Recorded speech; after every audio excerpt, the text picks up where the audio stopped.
Hickok 45. It's another history day, one of those with a fine old muzzleloader. Chapter 2 of the 1842 Harper's Ferry musket smoothbore. Okay, this is not a rifle musket. This is a what you'd call a musket, I suppose. Smoothbore. Wanted to shoot it some more, and I thought it would be impolite not to invite you along. Yep, this thing was made in 1846 and 1845. The lock was made in 45 and the barrel in 46. So the gun was assembled in 46. And, you know, lock, like I said in the first video, probably made, you know, who knows, November, December. Since the barrel is marked 46, I call it a 46 model. And they were using up all their locks, right, in early 1846. Again, 1846, boys and girls, if you're new. And the first video, I went into all the details and history of this thing that I know, right? And so I will definitely link to it. If you find this rifle, musket, excuse me, interesting, yeah, please go to that video, because, oh man, this thing, this is one of my primo firearms, the way I consider it. Smoothbore 1842 model, made in 46. Now it has powder in it and a ball, a round ball. Guess what though? It's not really a gun yet until what? We get some fire on it. And I happen to have some fire right here. Quite an innovation, because prior to 1842, most guns were what? Flintlock. Yeah, used flint and a spark to ignite the powder. I mean, percussions were around, they just weren't in wide use. Okay, so this was the first, as I have told you all, first general issue percussion military firearm in the United States, and it was the last of the smoothbores. Okay, general issue. Okay, we got to always emphasize that. There's always exceptions, right? So now we have fire, and you know, I'm gonna pick up where I left off. When you go back and watch the first video, if you have not seen it, and then also if you have seen it, if you remember, it was about a year ago since I had this out and did that video. My last shot in that video, I missed the gong, and I didn't know where I hit, but when I looked at the video this morning, I saw that I hit low, and I think I even said in the video, I just pick up in chapter 2 where I left off. So that's what I'm doing 12 months later, or whatever it is. Now I have actually been out here shooting it. You can see I cleaned my hands, but I mean, I'm gritty and grimy. I've been enjoying it. I've had a little trouble. I'm hitting low with it. It has no rear sight, of course. And so I've got to, you know, make sure I hold it up. But it's still, again, it's hard to be consistent. But I'm going to try to make up for my wrongdoings at the end of that other video. I'm going to hold up a little higher. I think I nicked it. And we'll shoot that again, but I think I nicked it. I heard metal. This thing is special. 69 caliber is also the last of the 69 calibers. First of the percussion. Again, we're talking general issue. First percussion, last 69 caliber, last smoothbore. Okay. And 69 had been the caliber for such a long time. And you know, back the old days, early days of Charlottesville, and from late 1700s and early 1800s, they were all 69s for the most part in the flints, and this was still 69, but it was the last one before the 1855, as I talk about in other videos. We went to the 58 caliber. Went to a minor caliber, right? A really small projectile, 58 caliber. Pretty funny. Yeah, well, I'm loading. All right. Pretty cool. So before we go too far, let us, let's shoot this pumpkin. I'm thinking I had a pumpkin in last year. Yeah. Yeah. Should we? Yeah, either way, it's at that range, it's not going to spread much. Let's just shoot him with a big old 69 caliber ball. I heard a little piece at that, I guess that stop sign. Yep, 69 caliber. hard on a pumpkin, hard on anything, right? Man, I tell you, yeah, I won't go back over all the history. I just wanted to get it out again and fire it. The fall is a time, smoke is in the air. I love it. Fall is a time when I enjoy muzzle loaders the most. I'm not sure what it is about that, but it just is. It just seems like an appropriate time when the air is clear, it's not so hot and humid, just fun to shoot. All right. Oh, nice. 69 caliber smoothbore. I can shoot a variety of things. I've got some, let's see, these are Jefferson Arsenal. Yeah, I buy the paper and then put the powder in it. They're already made up. These are buck and ball, and I demonstrated that in the first video, and we have a video. I'll link to both of those where we're just doing buck and ball. And these are some that I bought from them, and then all I do is put the powder in. And I'll just shoot one instead of just talk about it, right? Now let's put this in here. Speaking of ammo, appreciate Wideners.com. I don't think they make anything like this, but Wideners.com, all kinds of ammo. Check them out on website, and our website. All the descriptions have a discount code. Appreciate their help. Now I'm just going to put this in there the way it is, the way you're designed to do it. Just pump it in there, and it has a ball. I don't know if I even need this, do I? A little bit dirty. Yeah, there's my cat calling me. Yeah, I embarrass myself every time, don't I, by letting you know that the ringtone on my phone is a cat meow. All right, how's that? Yeah, how's that for being macho? Ouch. Oh man, cool.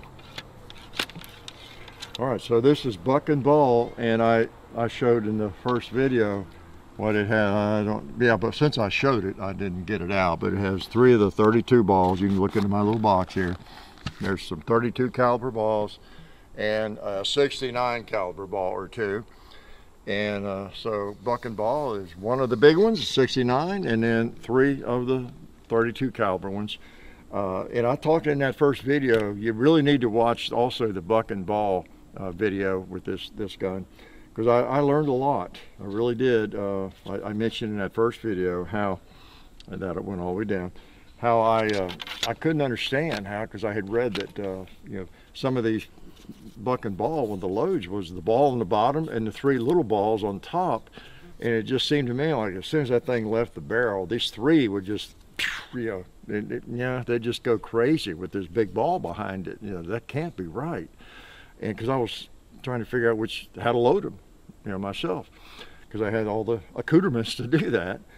And so I think in that video even I loaded them like this, upside down, and that is one way they can be loaded too, with the big ball on top, as you go down. But through my own experimentation in that buck and ball video, I guess it is, I figured that I learned, well, even between those videos, and then I think I demonstrated in that buck and ball video with this rifle, this musket, that you get a tighter group with the 32 caliber balls, buck, on top of the big ball. And I still have trouble wrapping my head around that, but I have trouble wrapping my head around a lot of things, right? So and it makes sense. That's the way that, like, I always forget their name. Jefferson, I'm sorry, I know I've called them Jackson Arsenal and everything else over the years, but it's, Jefferson Arsenal loads them that way, and that's probably the way they're supposed to be, and the way they were back in the day, right? Or they wouldn't do that. Because I think their goal there is to be historical. My goal is to be hysterical. All right. So I've got buck and ball. Let's put, we don't want to go too far out. Buck and ball. Let's put it on. Well, let's just hit that cowboy. He's got a couple of hits of some kind on him. We'll remember that. Yeah. Yeah, a lot of that got on him. Looks like, in the leg and around. So, mean stuff, mean stuff. As I talked about in the first video, that was very popular for the folks, the soldiers that carried these. They liked their buck and ball in combat. And you know, it's a smoothbore anyway, so you know, that gave you kind of a shotgun effect, maybe better than a shotgun effect. Buck and ball, whew, wicked. I'm glad I wasn't dodging that stuff. So, also want to thank Alabama Holster for their support of the channel. Great little Kydex holsters and concealment, you know, for the most part. Purse holsters, pocket holsters, belt holsters, phone holsters. That's where the cat started meowing at me, from the phone holster. I took it out and hid it. Okay, you won't think less of me, will you, for having a cat meow as my ringtone? Well, you know, I got a couple of cats, so, you know. You've seen Slam Fire, surely, in at least one video. If you've not seen Slam Fire, my male cat, my big beautiful cat, you missed a lot of videos, because about 3 or 4 of them, he's on the shooting table with us as it starts. What was it, one of the Browning high power videos, and one of the Marlin videos. His funny face is lying on the table. He's a good looking boy, good cat, believe it or not. I know a lot of you don't think there can be such a thing, right? All right, I put a ball in, didn't I? Well, let's just go ahead and I'm going to take a shot at the buffalo, and yeah, so maybe on film I can tell where I miss it, and maybe you all can tell. I won't be able to tell because of the smoke. Yeah. But anyway, I missed it. Just wanted to prove I could do that. What would we do, a shotgun? Maybe I can hit something with that. I can do that. Got the shot out here. Again, chapter 2, just kind of enjoying this fine firearm. It is, you know, if this thing is not interesting or attractive to you, you know, please go see a psychiatrist or psychologist. This is just such a piece of history. 1846. This thing, no telling where it saw action. In the Civil War, before the Civil War, maybe after the Civil War, I don't know. And you know, we're able to shoot it today, get out here and fire the thing. And just an incredible piece of history. 1846 goes back a ways, doesn't it? And with muzzle loaders, you got a different kind of pressure curve, and of course it's still in good shape. So you know, there really should be no concern about it being like dangerous to shoot it or weaker or anything like that. Whereas maybe with some of the really hot Magnum rifles of today, maybe in 500 years, people will be afraid to shoot them. I don't know. I don't know. If it's not rusted out or pitted, I don't know what difference it would make. Why don't we do that? I brought out some of these since I'm just having fun playing today. Let's just put something over the powder. Yeah, over the powder wad. This is one of the ways to do it. I got powder in there, right? You saw me do it. Okay. Got powder. And again, I use the long, this is so much easier at the range. Use a rod like this. It's longer. You get more leverage on it. That's one reason you don't see me pulling this out. Now when I'm in combat, I never carry this thing. It's just awkward to have all your essential supplies and the musket. And you know, so I just don't carry that. I just use the one under the barrel here. Okay, let's put some of these number 4 in here.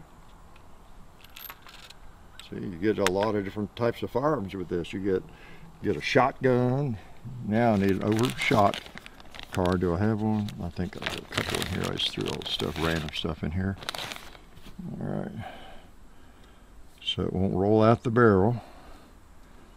And sometimes they don't want to go straight down. Yeah.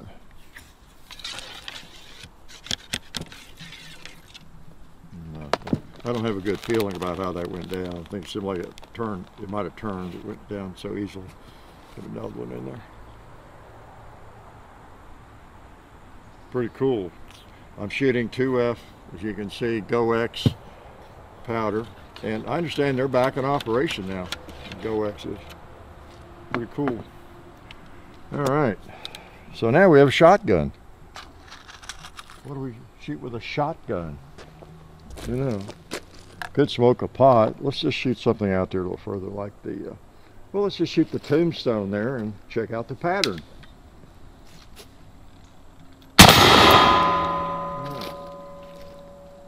When the smoke clears, we'll check out the pattern. There we go.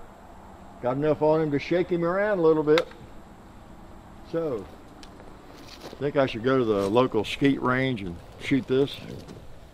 Could do it, couldn't I? I'd be better off taking my double barrel 20 gauge, I guess. That way I'd have 2 shots. So, I think mostly what I'll shoot here is my just the round balls. They get a better feel for where they hit. Although I'm not going to just pound away with this thing and shoot 1,000 rounds with it every year. It really is. You know me, I'm bad about shooting firearms that ought to be hanging in a museum somewhere, maybe. But then by the same token, I want to take really good care of them and not just make them a regular shooter necessarily. Let's get them out. And I haven't done that. I've had this out maybe 4 times in the last year since I bought it. For somebody, you think that's a little too much maybe, but I enjoy showing y'all, sharing these things with you. I enjoy shooting them, and I enjoy sharing the history. And I talked in the first video about having gone to Harper's Ferry up there, and that was a great trip. You know, to see where this thing was made. Had I done that before the video, first video? I think I did. I think I talked about it. I may not have in that first video. You know, I really might not have. It might have been before the buck and ball thing I did. But yeah, I went to Harper's Ferry last fall about this time, and oh, it was a great trip. I spent about 5 days up there in that area, Northern Virginia. Went over to Gettysburg. Went over to, you know, spent a lot of time at Harper's Ferry. Went down there 2 different days. Hiked up the hill, across the river, and I saw the, well, the factory's not there. They're gone right there on the riverbank. But where this was made, because I was going to look up the guys that made it and thank them. And maybe, you know, get a name, someone I could take it back for repairs, you know, Harper's Ferry. All right, so we got a ball in here. Let's try the gong again.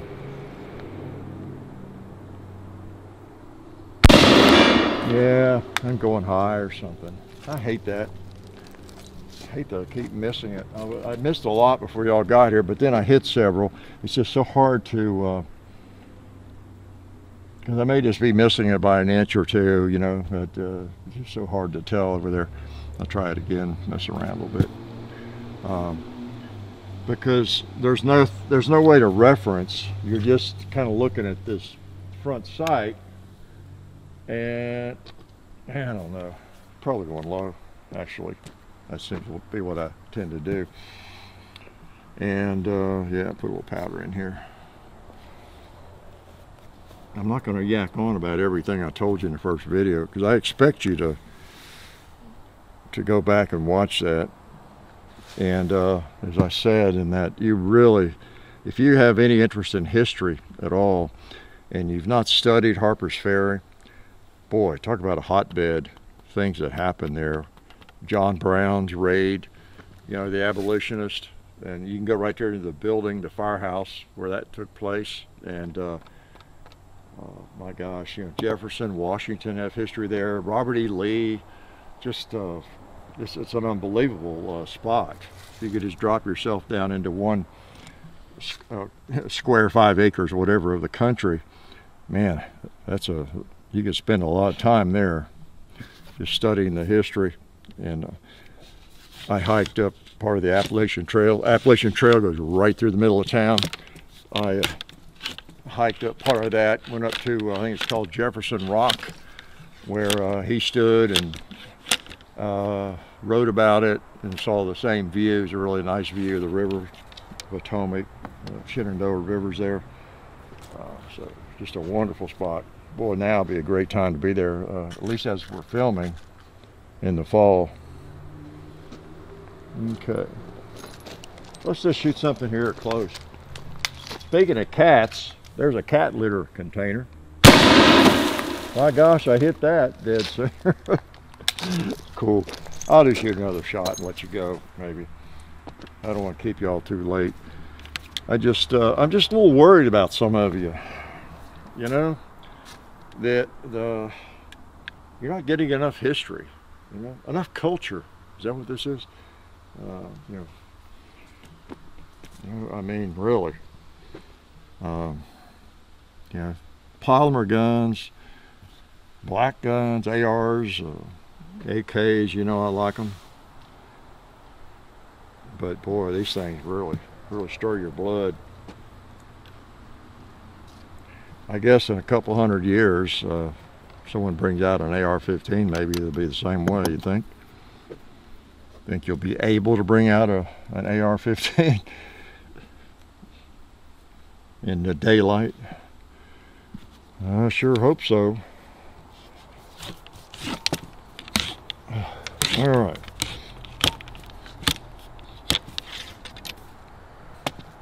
This is kind of like throwing a baseball. It's not so much you put your sights on the wrong place. It's because you don't have a rear sight. It's more like, I don't know, you know, where was I holding exactly? What was my angle, you know? It was like throwing darts or something. All right.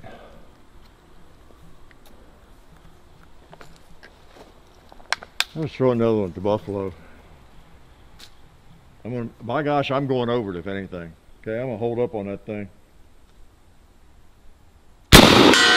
All right, I did. I got him. I'll probably let you go there. That's enough fun for you all. I fired it quite a few times before you got here. I might fire a few more now. But for you all, I sort of have my pulse. I got my fingers on the pulse of how much you can handle. And that's about all you can handle, right? So 1842, and I'll be mad if you don't go back and watch the original video. I'll be upset with you, and I'll know if you don't. And I'll know if you don't watch the buck and ball with this, because I'm going to link to both of them in the description and probably in a pinned comment. So there's really no excuse whether you're watching this on your TV or your phone or your laptop or your whatever, your Atari, okay? Your Trash 80 if you had Radio Shack, right? But yeah, these are just really cool. It goes back so far, still works, and it's pretty much intact. And you know, as we always say, if only this firearm could talk, could speak, and tell the stories of where it's been and who's held it and who's dropped it and whatever. You know, it would just be really fantastic and amazing, wouldn't it? Probably. So made the model 1842. They weren't really manufactured, I think, till 44 and started issuing them. So this is a couple of years into the issuing of this musket, and again, it's smoothbore, so no sights, but a deadly firearm, no doubt about that. Okay. Yeah, wonderful firearm. Life is good. Oh yeah, that's better. This is a great gun for defense.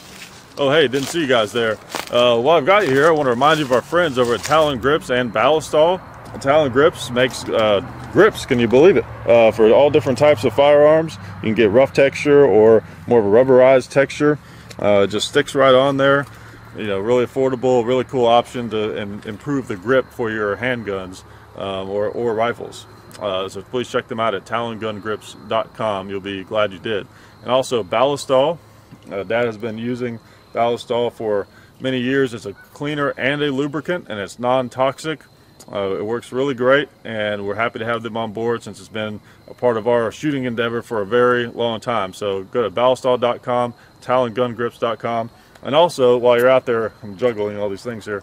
Also, while you're on the internet, please do check out our other social media like Hickok45 on Facebook. There's also Hickok45 on Twitter, The Real Hickok45 on Instagram. There's a John_Hickok45 on Instagram where I do some things. There's Hickok45.com. You can find us also on Gunstreamer. So check out all that stuff and then watch more videos.